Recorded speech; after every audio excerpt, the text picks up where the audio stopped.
Mambo vipi mpenzi mtazamaji wa Mkubwa Media? Kama ni mara yako ya kwanza hakikisha unabonyeza alama nyekundu iliyoandikwa subscribe. Jose Chameleone ambaye tunaona ni msanii kutoka pale nchini Uganda alikuwa pale nchini Marekani akifanyiwa matibabu kwa magonjwa ambayo yalikuwa kidogo yanamsumbua. Sasa yeye mwenyewe Jose Chameleone ameweza kuonyesha ukubwa wake, ambapo kule nchini Uganda amepokelewa kwa mapokezi makubwa sana.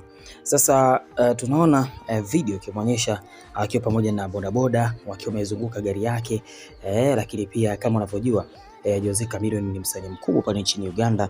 Alikuwa amepata kidogo changamoto na akakimbizwa haraka sana Marekani kwa ajili ya matibabu. Sasa katika mapokezi hayo media moja akasema mapokezi ya Chameleone yakirejea nchini kwa Uganda jijini Kampala akitokea Marekani kwa matibabu baada ya kupona. Mapokezi haya yameongozwa na mdogo wake Palaso pamoja na ndugu, jamaa, marafiki na mashabiki wa Chameleone wakifurahia kurejea kwake nchini Uganda akiwa mzima wa afya baada ya kuugua kwa muda mrefu. Najua maradhi ya kuugua muda mrefu tena kidogo anaweza kupata ufadhili na kwenda kufanyiwa matibabu kule nchini Marekani. Sasa maoni ya mashabiki baada ya kuona video hiyo, mmoja anasema alimkasirikia mwanae wakati kamsaidia. Mwisema sasa asije akarudia tena kunywa nipa na balenge. Mwisema Mungu mkubwa sana ese. Ila huyu jamaa sina cha kusema, ila Mungu ni mkubwa. Mwisema bado wasukuma sasa zamu yao.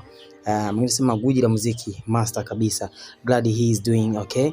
Mwisema the king is back. Utukufu wa Mungu, kuugua sio kufa.